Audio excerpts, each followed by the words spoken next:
আসসালামু আলাইকুম। Creative bolt 93-তে আপনাদের স্বাগতম। আজকে আমি আপনাদেরকে দেখাবো একটি নতুন সংযোগ এবং নতুন মিটারের কীভাবে শর্টারিং করতে হয়। যদিও আমার ভিডিওর কোয়ালিটি তেমন একটা ভালো হয় নাই, কারণ এখানে ভিডিও করার মতো পরিস্থিতি ছিল না, কিন্তু আপনারা আমার কথাগুলো মনোযোগ দিয়ে শুনলে আশা করি আপনার কাজটা সহজেই বুঝতে পারবেন। আর আমার এই ভিডিওটি যদি আপনাদের কোনো রকম উপকারে আসে, তাহলে আমার এই ভিডিওটিতে লাইক দিয়ে চ্যানেলটিকে সাবস্ক্রাইব করে রাখবেন, যাতে পরবর্তীতে আরও এরকম ভিডিও দিতে পারি। তো দেখুন, আমি একটি মিটার বোর্ডে একটি L2 বক্স, এই অটো সার্কিটটা যেখানে বসাবো, এইটার বক্সটার নাম হচ্ছে L2 বক্স। এই বক্সটা আমি আগে ফিটিং করে নিলাম, আর এখানে 63 এমপিয়ার একটা অটো বেকার নিয়ে নিলাম। আর এখানে টুইন কোর তার ব্যবহার করা লাগে, কিন্তু আমি টুইন কোর তার ভালো মানেরটা পাই নাই, যার কারণে বিজলি কোম্পানির 4RM তার আমি এখানে ব্যবহার করতেছি, কারণ আমার এই মিটারটাই অনেকটা লোড পড়বে। এটা একটা শিল্প মিটার। তাই আমি দেখেন কেবলের মাথাগুলো সুন্দরভাবে পেঁচিয়ে একটু সিস্টেম করে নিলাম। এখন নেগেটিভ তারটা দেখেন আমি একটা অটো সার্কিটের একটা পুলে আমি ভালো করে টাইট করে দিতেছি। এটা অবশ্যই আপনারা খুব শক্তভাবে টাইট করে দিবেন, কারণ এখানে লুজ কানেকশন রাখা যাবে না। লুজ কানেকশন রাখলে দুর্ঘটনা হতে পারে। তাই আমি বলবো যে সবসময় একটু ভালো করে টাইট করে কাজ করবেন। আর দেখেন আমি একই কালার তার ব্যবহার কারণে পজিটিভ নেগেটিভ কস্টিভ দিয়ে চিহ্নিত করে দিচ্ছি। এই ভিডিওটি দেখলে আশা করি যে কোনো মানুষ এই শর্টারিংটা সহজেই করতে পারবেন, কারণ এগুলো খুব ইজি কাজ। যে সহজভাবে নিতে পারেন, বুঝতে পারেন, এটা খুবই সহজ। এই দেখেন অটো সার্কিটটা আমি এখানে বসিয়ে, অটো সার্কিটের একটা লক আছে, এই লকটা আমি একটু চাপ দিয়ে লকটা টাইট করে দেব। এটা ওখানে ফ্রেমের মধ্যে বসিয়ে লকটা একটু পিছনের দিকে এনে তারপর সুন্দরভাবে বসিয়ে পরে লকটা আবার সামনের দিকে এগিয়ে দিলেই লকটা সেট হয়ে যায়, অটো সার্কিটটা এখানে ফিটিং হয়ে যায়। তাই বক্সের কভারটাও আমি লাগাই দিলাম। তো আমার আপাতত এই মিটারের মেইন সুইচের সেটআপটা এটা এখানে আমার ফিটিং করা শেষ।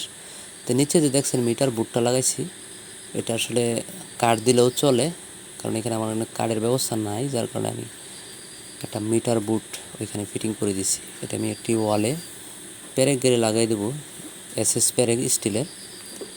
তো এটা স্টিল প্যারেক আমি হাতে নিয়ে নিলাম। এখন আমি যে জায়গায় মিটারের বোর্ডটা সেট করছি ওটা আমি আগে লাগিয়ে রাখছি, ওটা আপনাদের দেখাবো পরে। ওটার অপোজিটে বিপরীত দিকে রুমের ভিতরে আমি এই বোর্ডটা লাগাবো। একটু দুষ্টুমি করতে করতেই কাজটা করা হয়েছে, দেখতে পাচ্ছেন। আসলে কাজের পরিবেশটা, জায়গাটা তেমন একটা ভালো না, তার জন্য ওইভাবে ভিডিওটা করতে পারিনি, কিন্তু আশা করি কথাগুলো শুনলেও আপনারা বুঝতে পারবেন। তো আমি এখানে ওয়ালে একটা প্যারেক মেরে নিলাম। দেখেন, আর প্যারেকগুলো যখন মারবেন খুব সাবধানে মারবেন, কারণ ওই মিটার বোর্ডে যাতে শক্তভাবে হাতুড়ি ভারী না লাগে, কারণ লাগলে ওইগুলো খুব সহজে ভেঙে যায়। কারণ এই মিটার বোর্ডগুলো সাধারণত লোকাল প্লাস্টিক দিয়ে বানায়। লোকাল কিছু কোম্পানি আছে, ভালো কোম্পানির মাল আসলে সচরাচর পাওয়া যায় না।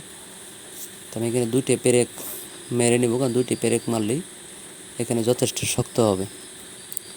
অতিরিক্ত প্যারেকের দরকার নাই, কারণ এই গড়টা টেম্পোরারি, যে কোনো সময় এটা আবার খোলা লাগতে পারে, যার জন্য 2টা প্যারেক আমি মেরে নেব। আর এই তারটা আসলে একটা কয়েল পাইপ দ্বারা, যদি 1/2 ইঞ্চি কয়েল পাইপ দিয়ে এই তারটা দেওয়া যেত তাহলে একটু ভালো হতো, কিন্তু এখানে এটা ছিল না, যার কারণে আমি এখানে দেওয়া লাগলো। আমার এই ভিডিওটা যদি আপনাদের কোনো রকম কাজে লাগে, তাহলে অবশ্যই আমার এই ভিডিওটিতে লাইক দিয়ে চ্যানেলটিকে সাবস্ক্রাইব করে রাখবেন। আমি নিত্য নতুন ইলেকট্রিক্যাল বা প্লাম্বারের বা যে কোনো টেকনিক্যাল ভিডিও আপলোড করি। তা আপনারা আমার এই ভিডিওতে লাইক এবং সাবস্ক্রাইব করে রাখলে আমার কাজের আগ্রহটা বাড়ে এবং আমাদের শেখাও অনেকটা সহজ হবে, কারণ আমি খুব ঘরোয়াভাবে কাজগুলো শিখিয়ে থাকি। তাহলে দেখেন এখানে আমি তারটা দিয়ে দিলাম। তো এখানে আমার কাজ আপাতত শেষ। দেখেন অপোজিট সাইডে আমি এখন চলে যাব। তো এখানে আমার মিটার বুটটা আমি আগেই লাগিয়ে রাখছিলাম, আমি আগে বলছি। আর আর্থিংয়ের যে রডটা আছে এটা আমি মাটির নিচে আগেই পুঁতে রাখছি। এই রডটা আপনারা এই হাত দিয়ে জাকি দিয়ে কিছুটা করে তারপরে হ্যামার দিয়ে বাড়ি দিয়ে লাগাইতে পারবেন।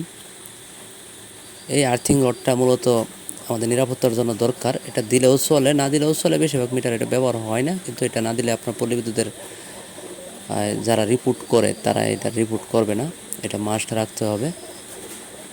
এটা পরবর্তীতে আপনি ব্যবহার করেন না করেন এটা আপনার ব্যাপার, কিন্তু এটা ব্যবহার করাটা নিরাপদ।